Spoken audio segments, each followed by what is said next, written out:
Oh boy, welcome to another video from the Outdoor Analyst. I have a fun one for you today. Today we're going to be talking about axes, and I always think it's fun because it's always hard to do in the studio here.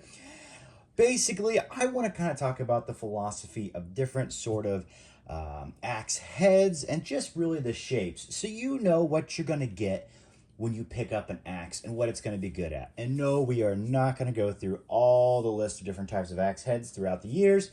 I'm just going to give you the basic shapes to look for to know what they're going to be good at. So if you're heading into the axe store, or your regular hardwood store or hardware store, you kind of know what you're going to be getting. So let's hit up with kind of the basics here. I want to talk about an axe that's going to be pretty darn good at chopping. And what are you looking for when you're looking for a chopping axe? What do I mean by that? I mean kind of like felling. You're going to be actually taking down trees. You want the axe to hit a tree and then chip out a lot of wood. Now, how do you kind of do that?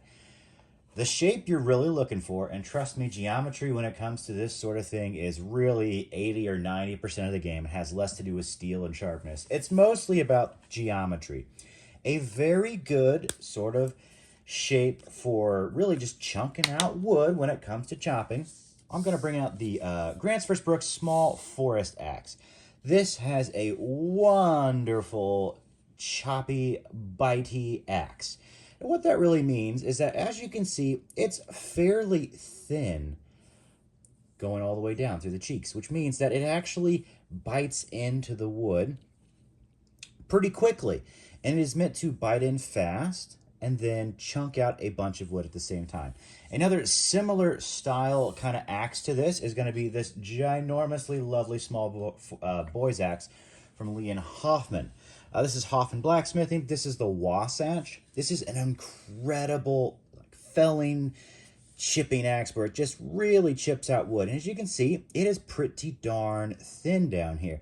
This has an actual Scandinavian edge, whereas your Small Forest axe has a convex edge. This thing bites in much better, to be honest with you, and it kind of has a little faster wedge.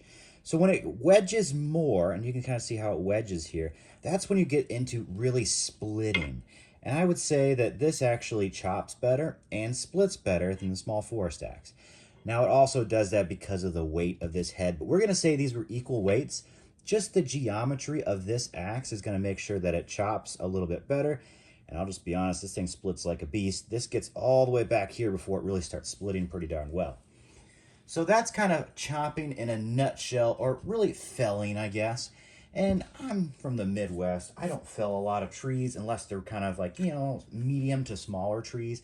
Otherwise, I'm going to be whipping out the chainsaw, just to be completely honest with you. But both of these are really great for literally chopping into wood, chunking it out, and taking it down. Now, a lot of people will think of an axe. First thing they'll think of is, I want this giant bearded axe. It's going to be the best. Look at this thing. Look at this. This looks like an axe. You know what I'm saying? This looks Viking style. What is this axe actually good for? This is a carpenter's axe.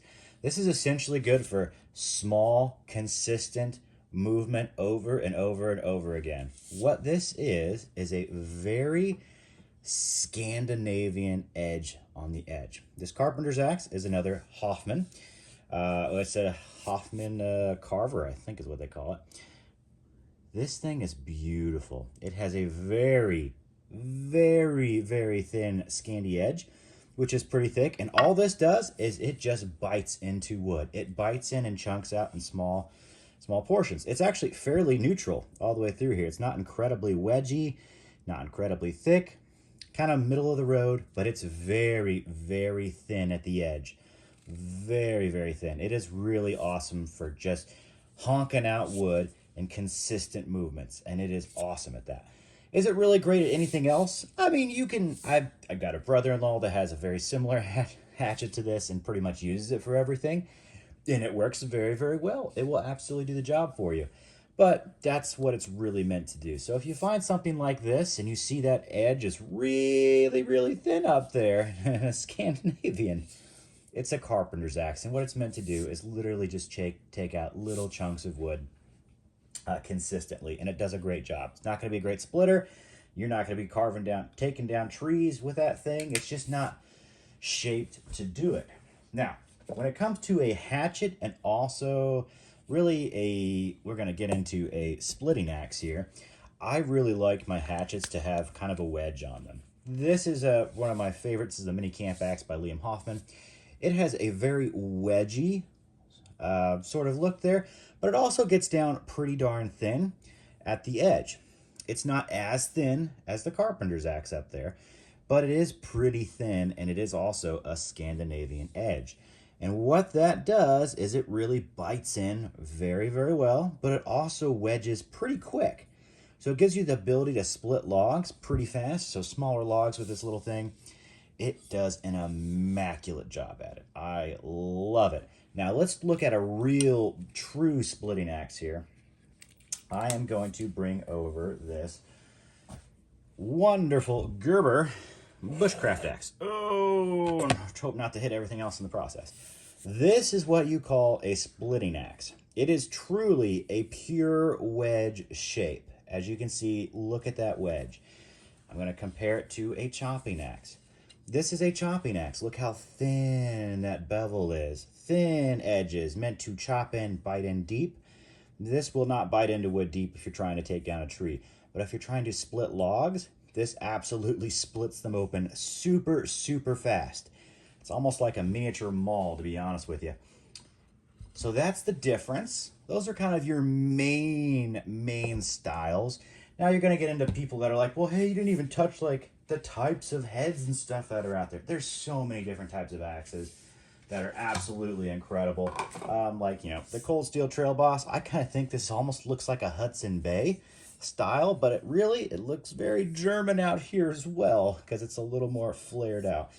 So the heads have really gotten changed these days. Everybody's kind of just taking the best bits and pieces of the past. I think Hoffman uses a very Swedish looking axe. That's for darn sure, and that's okay. I feel like Cold Steel kind of stole a little bit of Germany and a little bit of the Hudson Bay style here. That's totally fine too. This is actually a good mix. It chops pretty darn well, but it also splits pretty well too.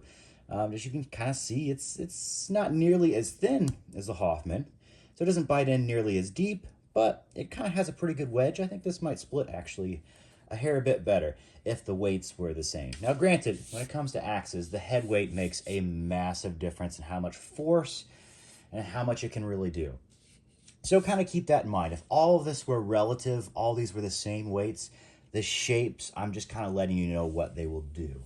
So I hope this has been a fun video. I know it's not like super in-depth. There are people that will dive into the angles of all that. I just want to give you a practical use. So if you go out and grab an axe, you have an idea what it's actually going to do. You go out and grab this axe because you think it looks super, super cool, because it does, and you go out and it just, it doesn't split logs that well. It doesn't take down trees that well. Well, that's because it wasn't really meant for it. The actual edge design on this thing's literally just meant to honk out wood and honk it out fast in little chunks. That's really all it's meant to do. It's very wide, so you can, cleave out a pretty good sized board there. Or if you get, pick up an axe like this, and you're like, ooh, why is this thing splitting really well, but it doesn't, it's not super, super thin, so it isn't taking out, trees and limbs as much as I'd like. Well, that's because this can do that, but it's more set up for a little bit more splitting, to be honest with you. And that's what I love about this thing. I think it's absolutely elite at doing that. But at least I know that that's what it's going to do based off of the shape. And that really makes a big difference in just having an idea of what a shape of the axe will actually do. The more wedge, the more it will split wood open. The thinner that it is, the more it will dive in deep and usually essentially honk wood out. Now, steels actually have a little bit to do with it. The reason why I've started to move over to nicer steels is because I deal with hard woods. I used to really love Gränsfors Brooks axes, and they are absolutely wonderful. But most people that use these, especially, over in Sweden, they're definitely dealing with more, spruces and pines and evergreens, which is a very soft wood. And I've been told that by multiple people over there. They're like, hey, these axes work amazing over here. And then I bring them over to the Midwest and I start, having chips and rolls pretty frequently with it. And that's because the wood's different. I deal with tons of oak all the time. That's like the main tree out here is oak. And it's a little bit, I want a little bit souped up. I want a more souped up steel, honestly. It's just basically like 1050. I want a better steel that holds up to the impact and to the damage a little bit better, which these do. And that's kind of why I moved that route. There's other brands out there that do an amazing job as well. I'm not just saying, only grab Liam Hoffman's and Gerber's and the Trail Boss from Cold Steel. No, I'm just kind of letting you know in a nutshell, I like better steels that are a little bit, they don't have to be harder, but a little more impact resistant. That definitely helps me out quite a bit. So yeah, I hope this was a fun video. Like, subscribe, put some more details in there. I know I didn't get into like the actual types of heads that these are for the most part. There's so many different styles out there. But I just wanted you to know what the basic shapes of your axe will do. So you have an idea, if this is like your first time going and picking out an axe, you get a good rough estimate for, okay, what do I actually want my axe to do? What sort of shape do I need for it to actually do that? That will help you out so much. And if you're completely unsure, kind of go for something that's in the middle. That's kind of like this Cold Steel Trail Boss, to be honest with you. It is kind of in the middle. It has a decent sized blade. It has a little bit of a wedge, but it also gets pretty thin down there. It's not super heavy. So it's a boy's axe, essentially. I think it's 26 inches, 27. And it's maybe 1.5 pound head, possibly 2 pounds. I think it's 1.5 pounds. What that is a good middle of the run axe. And half the time, that's what most people want. But don't fool yourself. If all you're going to do is split logs at a campfire, forget all this and go get yourself a splitting axe. If that's all you're actually going to do, you're never going to take a tree down, you don't like to, do that sort of thing, get the tool that's meant for the task, and you'll be so much more happy. You really will. Absolutely. So, hope this was fun. Like, subscribe, and I'll catch you on the next one.